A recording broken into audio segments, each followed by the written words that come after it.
ನಮಸ್ಕಾರ friends, welcome to my channel Pariksha Sadhana. Just imagine, ನಿಮ್ಮ ಹತ್ರ ಯಾವುದೇ ಆಯುಧ ಇಲ್ಲ, ಸೈನ್ಯ ಇಲ್ಲ, ಆದರೂ ಕೇವಲ ಒಂದು ಪೇಂಟಿಂಗ್, ಒಂದು ಬಿಳಿಯ ಕ್ಯಾನ್ವಾಸ್ ಮೇಲೆ ಹಾಕಿರುವ ಬಣ್ಣಗಳು ಇಡೀ ಪ್ರಪಂಚವನ್ನೇ ಬದಲಾಯಿಸುತ್ತೆ ಅಂದರೆ ನೀವು ನಂಬ್ತೀರಾ? ಐ ಆಮ್ ನಾಟ್ ಶೋರ್ ನೀವು ಈ ಪೇಂಟಿಂಗ್ನ ನಿಮ್ಮ ಹಿಸ್ಟ್ರಿ ಟೆಕ್ಸ್ಟ್ ಬುಕ್ಕಲ್ಲಿ ಸುಮ್ಮನೆ ಪೇಜ್ ತಿರ್ಸುವಾಗ ಅಬ್ಸರ್ವ್ ಮಾಡಿದಿರೋ ಇಲ್ವೋ. ಬಟ್ ನೀವು ನಿಜವಾಗ್ಲೂ ಹಿಸ್ಟ್ರಿನ ಫೀಲ್ ಮಾಡಬೇಕು ಅಂದರೆ ಸ್ಕ್ರೀನ್ ಮೇಲೆ ಫೋಕಸ್ ಮಾಡಿ. ಈ ಪೇಂಟಿಂಗಲ್ಲಿರೋದು ಬರೀ ಬಣ್ಣಗಳಲ್ಲ, ಇದೊಂದು ಫ್ಯೂಚರ್ ಪ್ರೆಡಿಕ್ಷನ್. 1848 ನಡೆದ ಮೈ ಜುಮ್ಮನಿಸುವ ರಿಯಾಲಿಟಿ. ನೆಪೋಲಿಯನ್ ಇಂದ ಹಿಡಿದು ಹಿಟ್ಲರ್ ವರೆಗೆ ಡಿಕ್ಟೇಟರ್ಗಳು ಅತಿ ಹೆಚ್ಚು ಭಯ ಪಡ್ತಾ ಇದ್ದಿದ್ದು ಗನ್ನು ಅಥವಾ ಬಾಂಬಿಗಲ್ಲ, ಆರ್ಟ್ ಅಥವಾ ಕಲೆಗೆ. ಯಾಕಂದ್ರೆ ಒಂದು ವೆಪನ್ 100 ಜನರನ್ನ ಸಾಯಿಸಬಹುದು, ಆದರೆ ಒಂದು ಪೇಂಟಿಂಗ್ ಲಕ್ಷಾಂತರ ಜನರ ತಲೆಯಲ್ಲಿ ರೆವಲ್ಯೂಷನ್ನ ಬೀಜವನ್ನ ಬಿತ್ತುತ್ತೆ. ಈ ಪೇಂಟಿಂಗ್ನ 1848 ಫೆಡ್ರಿಕ್ ಸೆರೋಯು ಅನ್ನುವಂಥ ಒಬ್ಬ ಫ್ರೆಂಚ್ ಆರ್ಟಿಸ್ಟ್ ಬಿಡಿಸ್ತಾರೆ. ಇವರು ಟೋಟಲ್ ಆಗಿ 4 ಪೇಂಟಿಂಗ್ನ ಒಂದು ಸೀರೀಸ್ ಮಾಡ್ತಾರೆ. ಅಂಡ್ ಇದರ main theme democratic and social republics. So ತುಂಬಾ ಸ್ಟೂಡೆಂಟ್ಸ್ ಈ ಟಾಪಿಕ್ ಅರ್ಥ ಆಗ್ತಾ ಇಲ್ಲ, ಸಖತ್ ಕನ್ಫ್ಯೂಸಿಂಗ್ ಅಂತ ಹೇಳ್ತಾ ಇದ್ರು. ಅವರಿಗೋಸ್ಕರ ಈ ವಿಡಿಯೋ ನೋಡಿ. ಆಕ್ಚುಲಿ ಈ ಪೇಂಟಿಂಗ್ ಇದೊಂದು ಉಟೋಪಿಯನ್ ವಿಷನ್. ಉಟೋಪಿಯನ್ ಅಂದ್ರೆ ಏನು ಗೊತ್ತಾ? A vision of the society that is so ideal that it is unlikely to actually exist. ಅಂದ್ರೆ ಇದು ಒಂದು ಕನಸಿನ ಪ್ರಪಂಚ. ಈ ತರದ ಒಂದು ಪರ್ಫೆಕ್ಟ್ ಸೊಸೈಟಿ ರಿಯಾಲಿಟಿಯಲ್ಲಿ ಇರೋಕೆ ಚಾನ್ಸೇ ಇಲ್ಲ ಅನ್ನುವಂಥ ರೇಂಜಿಗೆ ಇಮ್ಯಾಜಿನ್ ಮಾಡಿ ಆರ್ಟಿಸ್ಟ್ ಈ ಪೇಂಟಿಂಗ್ ಅನ್ನ ಪ್ರಿಪೇರ್ ಮಾಡಿದ್ದಾರೆ. ಯಾಕಂದ್ರೆ 1848 ಇದೊಂದು ರೆವಲ್ಯೂಷನರಿ ಪೀರಿಯಡ್. ಆ ಟೈಮಲ್ಲಿ ಯುರೋಪ್ ಕಂಪ್ಲೀಟ್ ಆಗಿ ಹೊತ್ತಿ ಉರಿತಾ ಇತ್ತು. ರಾಜರ ಕ್ರೌರ್ಯ, ಬಡತನ, ಹಸಿವು, ಜನ ಕಂಗಾಲಾಗಿದ್ರು. ಆ ಹೊತ್ತಲ್ಲಿ ಫೆಡ್ರಿಕ್ ಸೆರಾಯು ಒಂದು ವಿಷನ್ ಅನ್ನ ಪ್ರಪಂಚದ ಮುಂದಿಡ್ತಾರೆ. ಈ ಪೇಂಟಿಂಗ್ ಅಲ್ಲಿ 4 ಎಲಿಮೆಂಟ್ಸ್ಗಳಿವೆ: procession, statue of liberty, broken symbols of monarchy, heaven in the sky. ಪ್ರತಿಯೊಂದು ಎಲಿಮೆಂಟ್ ಒಂದು ಐಡಿಯಾವನ್ನ ರಿಪ್ರೆಸೆಂಟ್ ಮಾಡುತ್ತೆ. Let us try to understand each element in detail. ಈ ಪೇಂಟಿಂಗ್ ನ ಫಸ್ಟ್ ಎಲಿಮೆಂಟ್ ಪ್ರೊಸೆಷನ್. ಈ ಪೇಂಟಿಂಗ್ ಅಲ್ಲಿರುವ ಜನರನ್ನ ನೋಡಿ. ಯುರೋಪ್ ಮತ್ತೆ ಅಮೆರಿಕದ ಜನರು ಒಂದು ದೊಡ್ಡ ಲೈನಲ್ಲಿ ಒಂದು ಲಾಂಗ್ ಟ್ರೈನ್ನ ರೀತಿಯಲ್ಲಿ ಮಾರ್ಚ್ ಮಾಡ್ಕೊಂಡು ಬರ್ತಾ ಇದ್ದಾರೆ. ಎಲ್ಲ ವಯಸ್ಸಿನವರು, ಶ್ರೀಮಂತರು, ಬಡವರು ಒಟ್ಟಿಗೆ ನಡೀತಾ ಇದ್ದಾರೆ. ಇವರೆಲ್ಲರೂ ತಮ್ಮ ನ್ಯಾಷನಲ್ ಕಾಸ್ಟ್ಯೂಮ್ಸ್ ಅನ್ನು ಹಾಕಿದರೆ, ತಮ್ಮ ಕೈಯಲ್ಲಿ ನ್ಯಾಷನಲ್ ಫ್ಲಾಗ್ನ ಹಿಡ್ಕೊಂಡಿದ್ದಾರೆ. ತಮ್ಮ ತಮ್ಮ ದೇಶವನ್ನು ರಿಪ್ರೆಸೆಂಟ್ ಮಾಡ್ತಾ ಸ್ಟ್ಯಾಚ್ಯೂ ಆಫ್ ಲಿಬರ್ಟಿ ಹತ್ತ ಸಾಗಿ ಬರ್ತಾ ಇದ್ದಾರೆ. ಸ್ಟ್ಯಾಚ್ಯೂ ಆಫ್ ಲಿಬರ್ಟಿಯನ್ನ ರೀಚ್ ಆದಾಗ ಅದಕ್ಕೆ ಹೋಮೇಜ್ ಅಥವಾ ರೆಸ್ಪೆಕ್ಟ್ ಅನ್ನ ಪೇ ಮಾಡ್ತಾ ಮುಂದೆ ಸಾಗ್ತಾ ಇದ್ದಾರೆ. ಈ ಪ್ರೊಸೆಷನ್ ನ ಲೀಡ್ ಮಾಡ್ತಿರುವಂತ ನೇಷನ್ಸ್ ಗಳು ಯಾವ್ದು ಗೊತ್ತಾ? USA ಮತ್ತೆ ಸ್ವಿಟ್ಜರ್ಲ್ಯಾಂಡ್. ಈ 2 ದೇಶಗಳು ಸ್ಟ್ಯಾಚ್ಯೂ ಆಫ್ ಲಿಬರ್ಟಿಯನ್ನ ಆಲ್ರೆಡಿ ಕ್ರಾಸ್ ಮಾಡಿವೆ. 1848 ಅಷ್ಟೊತ್ತಿಗೆ ಈ 2 ದೇಶಗಳು ನೇಷನ್ ಸ್ಟೇಟ್ ಆಗಿದ್ವು. 1776 ಅಲ್ಲಿ ಅಮೆರಿಕನ್ ರೆವಲ್ಯೂಷನ್ ನಂತರ USA ನೇಷನ್ ಸ್ಟೇಟ್ ಆಗುತ್ತೆ. 1648 ಅಲ್ಲಿ ಹೋಲಿ ರೋಮನ್ ಎಂಪೈರ್ ಇಂದ ಇಂಡಿಪೆಂಡೆನ್ಸ್ ನ ಪಡ್ಕೊಳ್ಳೋ ಮುಖಾಂತರ ಸ್ವಿಟ್ಜರ್ಲ್ಯಾಂಡ್ ನೇಷನ್ ಸ್ಟೇಟ್ ಆಗುತ್ತೆ. ಹಾಗಾಗಿ ಈ 2 ದೇಶಗಳನ್ನ ಲೀಡರ್ ನೇಷನ್ಸ್ ಗಳ ರೀತಿಯಲ್ಲಿ ಫೆಡ್ರಿಕ್ ಸೆರಾಯು ತಮ್ಮ ಪೇಂಟಿಂಗ್ ಅಲ್ಲಿ ತೋರಿಸಿದ್ದಾರೆ.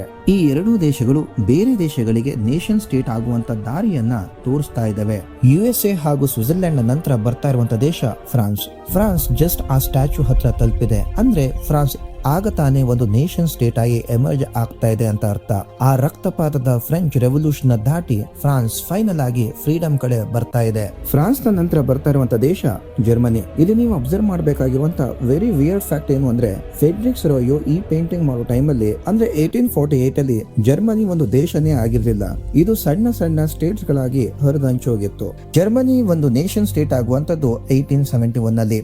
ಆದ್ರೂ ಸಹ ಫೆಡ್ರಿಕ್ ಸೆರಾಯು 1848 ಅಲ್ಲೇ ಜರ್ಮನಿಯ ಜನರಿಗೆ black, red, gold colour flag ಅನ್ನ ಕೊಟ್ಟು ಫ್ಯೂಚರ್ ಅಲ್ಲಿ ಜರ್ಮನಿಯು ಸಹ ಒಂದು ಯುನಿಫೈಡ್ ನೇಷನ್ ಆಗಲಿದೆ ಅಂಡರ್ ಎ ಡೆಮೊಕ್ರೆಟಿಕ್ ಕಾನ್ಸ್ಟಿಟ್ಯೂಷನ್ ಅನ್ನುವಂಥದ್ದನ್ನ ತಮ್ಮ ಪೇಂಟಿಂಗ್ ಮುಖಾಂತರ ತೋರಿಸಿದ್ದಾರೆ. ಈ ಜರ್ಮನ್ ಫ್ಲಾಗ್ ಜರ್ಮನಿ ಜನರ ಲಿಬರಲ್ ಹೋಪ್ ಅನ್ನ ರಿಪ್ರೆಸೆಂಟ್ ಮಾಡುತ್ತೆ. ಅಂದ್ರೆ ಅವರ ಸ್ವತಂತ್ರದ ಕನಸನ್ನ ರಿಪ್ರೆಸೆಂಟ್ ಮಾಡುತ್ತೆ. ಜರ್ಮನಿಯ ನಂತರ ಫೆಡ್ರಿಕ್ ಸೆರಾಯು ತಮ್ಮ ಪೇಂಟಿಂಗ್ ಅಲ್ಲಿ ಹಲವಾರು ಯುರೋಪಿಯನ್ ದೇಶಗಳು ಸ್ಟ್ಯಾಚ್ಯೂ ಆಫ್ ಲಿಬರ್ಟಿ ಅತ್ತ ಸಾಗ್ಬರೋ ಹಾಗೆ ತೋರಿಸಿದ್ದಾರೆ. ಆ ದೇಶಗಳೆಂದ್ರೆ Austria, Lombardy, Poland, England, Ireland, Hungary ಮತ್ತೆ ರಷ್ಯಾದ ಜನರು ಬರ್ತಾ ಇದ್ದಾರೆ. ಪ್ರತಿಯೊಬ್ಬರಿಗೂ ಫ್ರೀಡಮ್ ಬೇಕಿತ್ತು ಅನ್ನುವಂತ ಮೆಸೇಜ್ ಅನ್ನ ಫೆಡ್ರಿಕ್ ಸೆರಾಯು ತಮ್ಮ ಪೇಂಟಿಂಗ್ ಮುಖಾಂತರ ಕೊಡ್ತಾ ಇದ್ದಾರೆ.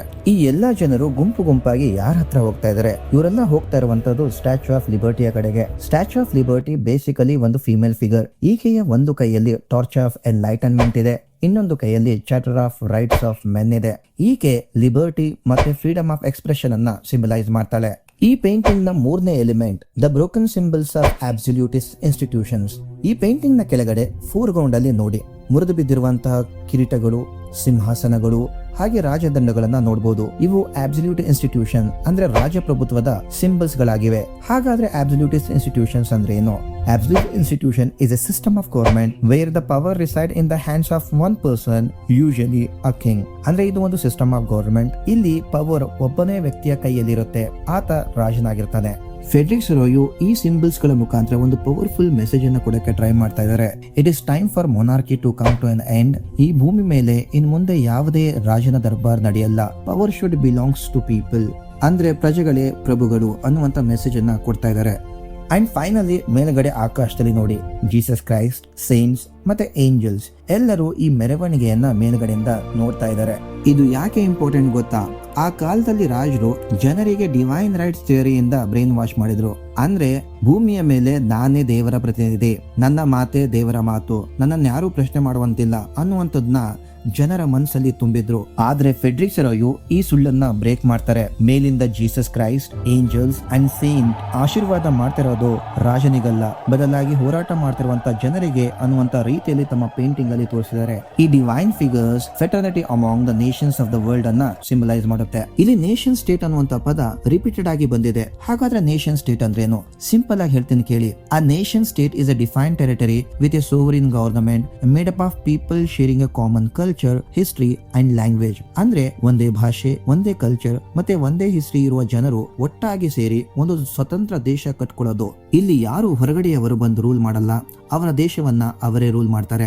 ಈಗ ನಿಮಗೊಂದು ಪ್ರಶ್ನೆ. ಫೆಡ್ರಿಕ್ ಸರೋಯು ಈ ಪೇಂಟಿಂಗ್ ಮಾಡೋ ಟೈಮ್ ಅಲ್ಲಿ ಅಂದ್ರೆ 1848 ಅಲ್ಲಿ ಇಡೀ ಯುರೋಪ್ ಸ್ವಾತಂತ್ರ್ಯದ ಕಡೆ ನಡೀತಾ ಇತ್ತು. ಆದ್ರೆ ಅದೇ ಟೈಮ್ ಅಲ್ಲಿ ನಮ್ಮ ಇಂಡಿಯಾದ ಪರಿಸ್ಥಿತಿ ಹೇಗಿತ್ತು? ಯಾರು ನಮ್ಮನ್ನ ರೂಲ್ ಮಾಡ್ತಾ ಇದ್ರು? ನಾವು ಫ್ರೀಡಮ್ ಇಂದ ಎಷ್ಟು ದೂರ ಇದ್ವಿ? ಕಮೆಂಟ್ ಸೆಕ್ಷನ್ ಅಲ್ಲಿ ನಿಮ್ಮ ಆನ್ಸರ್ ನ ಮೆನ್ಷನ್ ಮಾಡಿ. ನೋಡಿ, ಹಿಸ್ಟ್ರಿ ಬರೀ ಡೇಟ್ಸ್ ಮತ್ತೆ ನೇಮ್ಸ್ ಅಂತ ಬಾಯ್ಪಾಠ ಮಾಡಿದ್ರೆ ಮರ್ತ ಹೋಗುತ್ತೆ. ಈ ತರ ಕಾನ್ಸೆಪ್ಟ್ ನ ಪಿಕ್ಚರ್ ಮಾಡ್ಕೊಂಡು ಅದರ ಹಿಂದೆ ಇರುವಂತಹ ಮೆಸೇಜ್ ಅನ್ನ ಅರ್ಥ ಮಾಡ್ಕೊಂಡ್ರೆ ಮಾತ್ರ ಲೈಫ್ ಲಾಂಗ್ ತಲೆಯಲ್ಲಿ ಉಳಿಯುತ್ತೆ. ಸ್ನೇಹಿತರೆ, ಪರೀಕ್ಷಾ ಸಾಧನದಲ್ಲಿ ಭರವಸೆಯೇ ನಮ್ಮ ಬೆಳಕು ಅನ್ನೋ ಹಾಗೆ ನಿಮಗೆ ಪರ್ಫೆಕ್ಟ್ ಕ್ಲಾರಿಟಿ ಕೊಡೋದೇ ನನ್ನ ಗುರಿ. ನಿಮಗಾಗಿ ನಾನು ಕಷ್ಟಪಟ್ಟು ಈ ಟಾಪಿಕ್ ನ point by point structure notes ಅನ್ನ ರೆಡಿ ಮಾಡಿದ್ದೇನೆ. ಲಿಂಕ್ ಅನ್ನ ಡಿಸ್ಕ್ರಿಪ್ಷನ್ ಅಲ್ಲಿ ಕೊಟ್ಟಿದ್ದೇನೆ. ಕಂಪ್ಲೀಟ್ ಆಗಿ ಫ್ರೀ ಆಗಿದೆ, ಡೌನ್ಲೋಡ್ ಮಾಡ್ಕೊಳ್ಳಿ. ನಿಮ್ಮ ಎಕ್ಸಾಮ್ ಪ್ರಿಪರೇಷನ್ ನ ಲೆವೆಲ್ ಅಪ್ ಮಾಡಿ. ಫೆಡ್ರಿಕ್ ಸರೋಯನ ಪೇಂಟಿಂಗ್ ಅಲ್ಲಿದ್ದಂತಹ ಆ ಫ್ರಾನ್ಸ್ ನ ಕಥೆ ಏನಾಯ್ತು, ಫ್ರೆಂಚ್ ರೆವಲ್ಯೂಷನ್ ನ ನಂತರ ಫ್ರಾನ್ಸ್ ಅಲ್ಲಿ ಯಾವ ರೀತಿಯಾದಂತಹ ಬದಲಾವಣೆಗಳು ಬಂದ್ವು, ಎಲ್ಲವನ್ನು ಡೀಟೇಲ್ ಆಗಿ ಹೇಳ್ತೀನಿ ನೆಕ್ಸ್ಟ್ ವಿಡಿಯೋ ಅಲ್ಲಿ. Till then, take care and bye bye.